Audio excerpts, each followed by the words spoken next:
పింగళి సూరన్న కవి రచించిన ప్రభావతి ప్రద్యుమ్న ప్రబంధం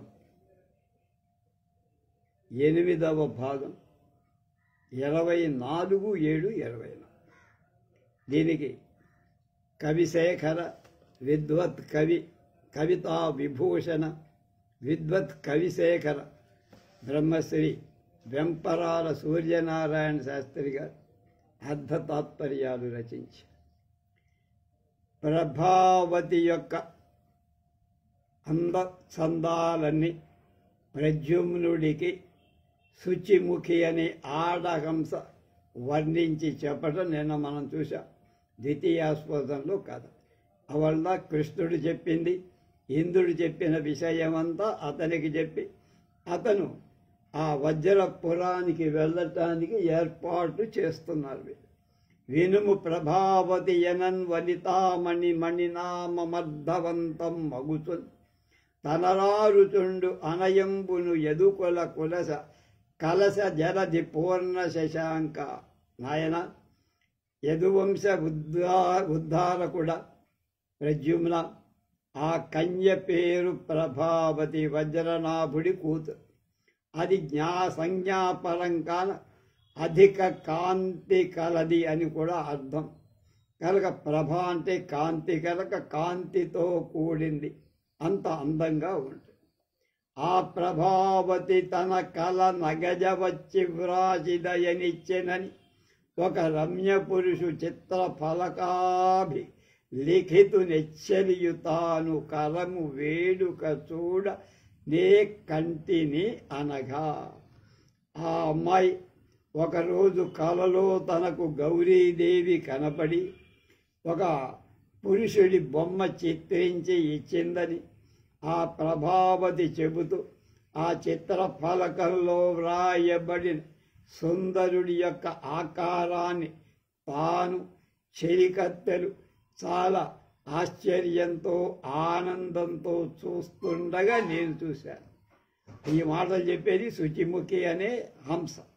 ఆ కన్న ప్రతిమ శుద్ధు మాకు మునుపు కలిమిచ్చేసి మహనీయ తదీయాకృతి పొలుపంత భవదాకృతి గని అతడి తండ అనుకొంటిము. ఆ బొమ్మ చూడంగానే లోకాలన్నీ తిరుగుతాం కనుక ఆ బొమ్మ మీదే. ఇంత అందమైన వాడు ప్రపంచంలో ఇంకొకడు లేడు కనుక గౌరీదేవి రాసిచ్చిన ఆ బొమ్మ మీ బొమ్మే. మీరే ప్రభావతికి తగిన వరులని గౌరీదేవి నిశ్చయించినట్టుగా మాకు అర్థమై అని పలికి మాకు నిక్కడ మిక్కిలిన్ తడయుట ఉచితంబు కాదు. పోయి వచ్చేదమనుప నదివతి తోడియంచరున్ తాను ఆ పులుగు చెలువ ఉప్పర వీధి కెగస్. అప్పుడు అమ్మరాళంబులరాళంబులు కాక ఆకాశ భాగంబున గమన వేగంబున తీగ సాగిన బాగు మెరకు నిజ గరుత్ కనక రేఖామయూఖంబులు ఆఖండలా అరిదిక్కున నక్కజంపుడెలమి కొనలు వారి ఉద్దీపించు ప్రద్యుమ్న ప్రతాప వైభవంబులు పోలి చాలనాలోకనీయంబులగుచుండ తత్పురస్సరదీయ కీర్తిమూర్తి విశేషంబులోయన సోయగంబు మీర గగనమంతయు కబళించుట ఒక్క కళకు నొత్తుకొని పోవ బారలు చాచిన చందంబు నిశ్యంద ప్రసారితంబులై తనూరుహంబులతోడ చూడన్ ఒప్పారుతూ అప్పటికప్పటికి అవిరళ ధవళి సమస్పర్ధ ఉభయ పార్శ్వభాగ పాండుర బలాహకంబుల అహంగుతి పెక్కులనొక్క పెట్ట కలహింతుడక పిలుచు భంగి సంఘటిల్ల ఉల్లసిల్లు పక్షయుగ యుగల విక్షేప వ్యాపారం పొలిచే ఉద్యోగించుదు ఒక్క ఎడ ప్రడీనోడ్డీన సండీన యాన భేద వినోదంబులు ఆచరించి రోదోంతంబులం పంతయు ఎంతయు కలయ మలయు తమ అమలుపు తెలుపు తడుకు జీలికి అది మలయమంబకు చెలువు అలరింప అందు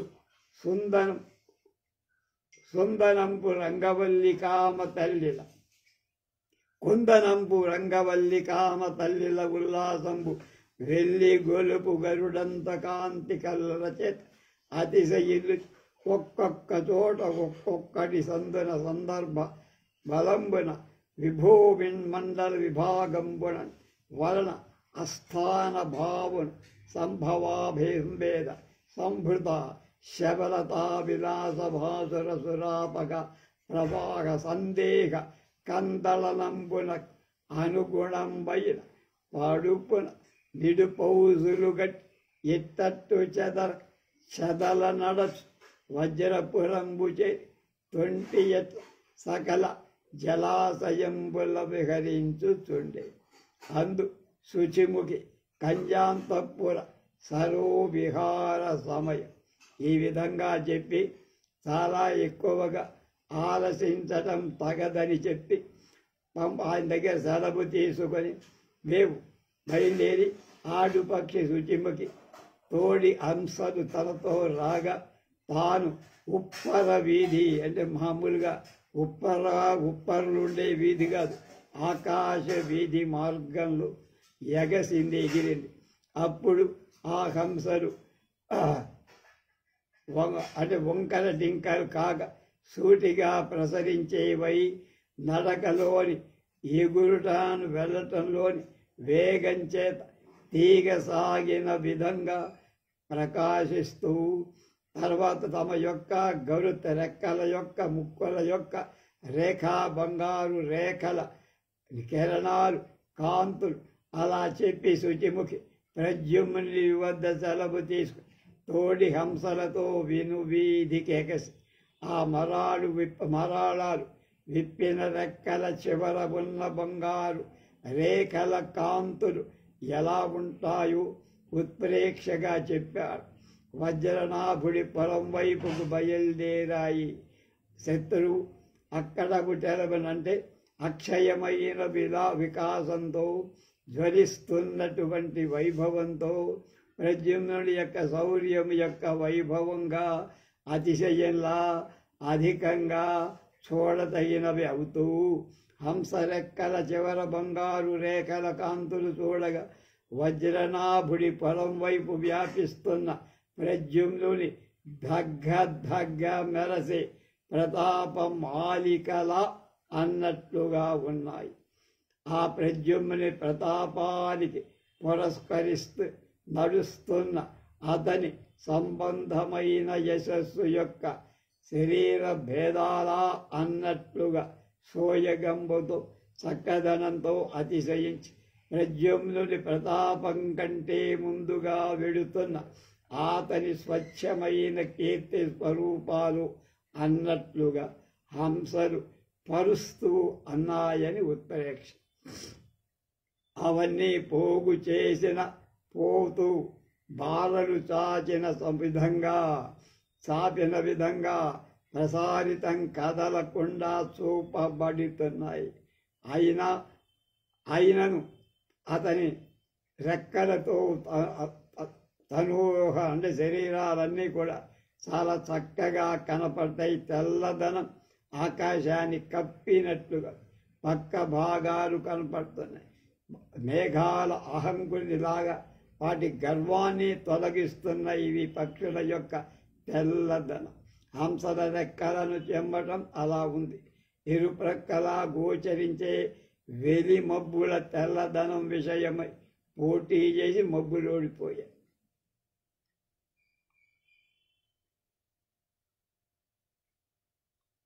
అవి నెమ్మదిగా వజ్రపురం వెళ్ళి అక్కడ ఉండేటువంటి నీటి దొరవుల్లో సరస్సులో చేరాయి. ఈ శుచిముఖి ఇది మాత్రం ప్రభావతి యొక్క అంతఃపురం దగ్గర ఉన్న ఒక చిన్న కొలనులో ఉంది. అక్కడ ఉండి ఏం జరుగుతోందో చూస్తాం. జలఖేళన దంగన కలకలంబులు మిక్కిలి దబుమారక నిలిచి పడంతులొక్క రొకళ్లపై జల్లు జలబిందులొడలు సోకిన పోక వచ్చి యో లలాటతమి ఒండొరు తరుము చెల్వల ధాక కులుకక మెలగి మెలగి లీలావతీ హస్త లీలాభ్యకేసరంబుల పసిగొంచు మలసి మలసి క్రమము తోడ ధనుజ కంజకాంత పురకాంతలకు బెదర కింతనంత బేరి జేరికల చరించుట ఆరూఢిగా అలవాటు చేసి కొనియే పాటవమునా. శుచిముఖి సరోవరంలో క్రీడిస్తున్న స్త్రీల యొక్క పెద్ద రొదలకు ఎక్కువ దూరానికి పరిగెత్తకుండా అక్కడే నిలబడి స్త్రీలు ఒకళ్ళపై ఒకళ్ళు చల్లుకొనే నీటి బిందువులు తన ఒడలిపై పడినా ఓదార్చుకుంటూ ఓలలాటలోని వేడుకచే ఒకళ్ళకొకరు తరుమేటు విజృంభణంతో భీతిల్లక భయపడక తిరుగుతూ సొగసు కత్తెల చేతులలోని విలాస పద్మాలలోని కేసరాల వాసన చూసి విడువకుండా తిరుగుతూ ఇలా క్రమంగా ప్రభావతి అంతఃపురంలోని కాంతలకు బెదిరిపోకుండా తన నేర్పు చేత దగ్గరగా ఉండి తిరగటం అలవాటు చేసుకో. ఎవరు ఆ పక్షి? ప్రద్యుమ్నుండు ప్రభావతీ రుచిర రూప బ్రహ్మమున్ హంసయోషిధ్యాధాధ్య ధురీన వాగుపనిషచ్చిద్ధాంత మార్గానుసారో ప్రజ్ఞను పల్మరు మన సంయుక్తంబు గావించుదని హృద్యంబై అది అంతకంత కలరన్ నిల్పెన్ కడుంచిత్తెముల్. శుచిముఖి వజ్రపురికి వెళ్ళినాక ప్రద్యుమ్నుడు ఆ హంసి పలుకుల మననం చేసుకొని ప్రభావతీ రూపాన్ని మనస్సులో ధ్యానిస్తూ లోకంలో మోక్ష ఇచ్చ ఉపనిషత్తు వాక్యాల చేత పరబ్రహ్మస్వరూపాన్ని విని శ్రవణం చేసి ఆ శ్రవణం వల్ల కలిగిన జ్ఞానంతో సరిపడట్లుగా ఆలోచించి మననం చేసి మనస్సును ఆ పరమాత్మ మీద నిలపడం ధ్యానం. ఆ క్రమంగా శుచిముఖి పలుకలను ఉపనిషత్తు వాక్యాలుగా భావించి ప్రభావతి యొక్క సుందర కాంత అనే సుందర కాంత అనే పరబ్రహ్మాన్ని ముందు శ్రవణం చేసి తర్వాత చక్కగా మననం చేసుకుంటూ ఆ ప్రభావతి రూపం క్రమక్రమంగా కనబడగా తన మనస్సు ఆ రూపం మీదే నిలిపి ధ్యానించారు. హంసిపలకు యథార్థధురీనలు అంటే అర్థాన్ని దాటని యథార్థం సత్యమైన స్వభావమైన అలా ఉపనిషత్తులకి ఆమె రూపానికి పోటీ పెట్టి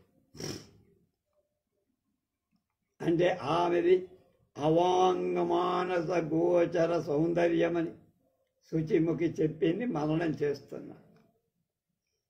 కనడొద్దనున్న వారిని వీరు వారని కనిన ధనర్హత వత్తిలు మరచు వినడు చెప్పిన పల్కె వేమరు చెప్పక వినన వేమే మంటిరనుతాడు జనకుడెత్తుడిక మజ్జన ముఖ్య విధులకు జరిన తబ్బిబ్బుగా జరుపు క్రియ కొనడు నానా సేవకుల సేవలెవియు కొనిన వీట్పాటుగాట బనులు పను శుచిముఖీ వాక్య దర్పణ స్ఫురిత నిరుపమాన ధనుజేంద్ర కన్యకామణి మనోజ్ఞ రూపరేఖా విలాస సంరూఢమైన ఆత్మ మరలింపనేరక హరిసుత.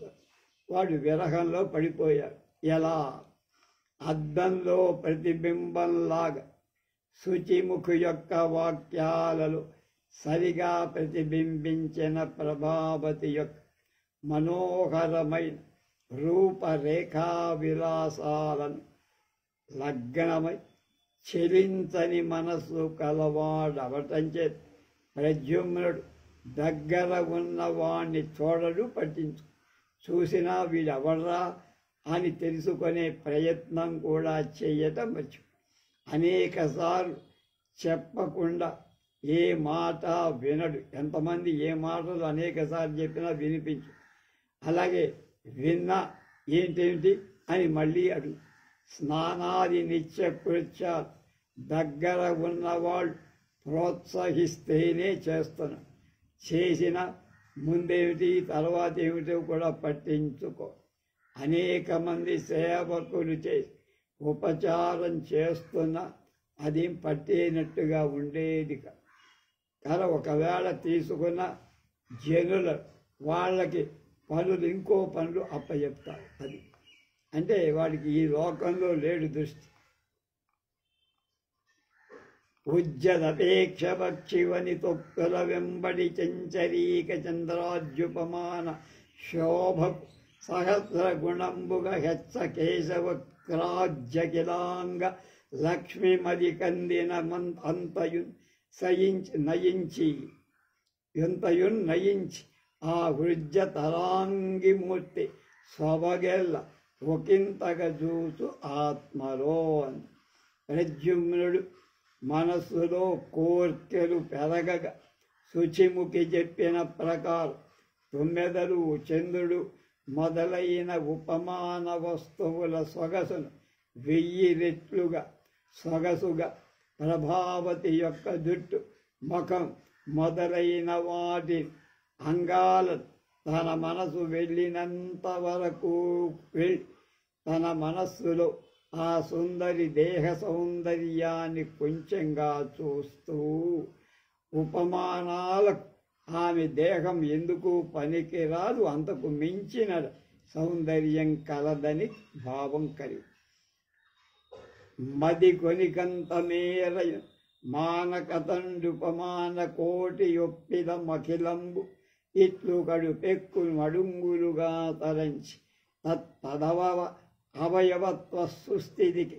దార్పక అమ్మదిరాక్షి రూపమెయ్యది అదియే కనంబడియే అచ్చపు బుద్ధికి లేవు అగమ్యములు. హంస చెప్పిన ప్రకారం ఉపమాన వస్తువులు సొగసుకు 1000 రెట్లు సొగసు చేర్చి చూడగా ఆ ప్రభావతి రూపం రేఖామాత్రంగా కనపడిందని ఇందాక చెప్పారు. ఇప్పుడు అలా కనపడిన ఆ రూపంలో మళ్ళా ఉపమాన వస్తువుల సొగసు తన మనస్సు గ్రహించినంత వరకు ఎన్నో రెట్లు అధికమైన సొగసును చేర్చగా చివరి ప్రభావతి రూపం ఏదో సరిగా అదే ప్రద్యుమ్నుడి మనస్సుకు గోచరించి ఉపమాన కోటి యొక్క ధర్మాలు సంఘటించిన మాత్రంలో ఉపమేయం గోచరిస్తుందా అని అనుమానిస్తారని పై అర్థాన్ని సమర్థిస్తారు.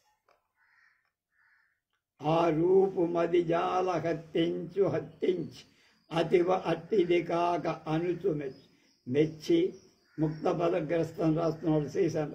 మెచ్చి తన కన్గును కోర్చి హెచ్చించి అంత మేరెట్లబ్బుననుచు వగచి నెట్టూర్పులు నిగిడించి తదవలోకము లేని బ్రతుకు రోసి దానికి ఆశించి కలక నేమియు దొరక కిమికి కుంది తలపోతకు మది గొల్ల విడిచి దరిదాపులేమి పెన్ను వెతల మునిగి ఎవ్వరు పిలిచిన గినియు మిగుల హరిసుతుడు ప్రభావతి విరహ వశత.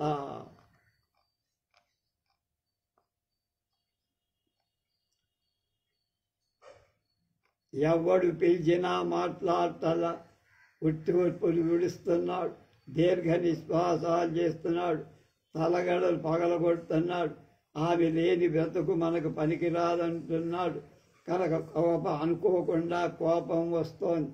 కనుక అలాంటి మన్మథ అవస్థలన్నీ పడ్డా. ఆశ్వాస అంతం 2వ ఆశ్వాసం పూర్తి చేస్తున్నాడు పింగళి.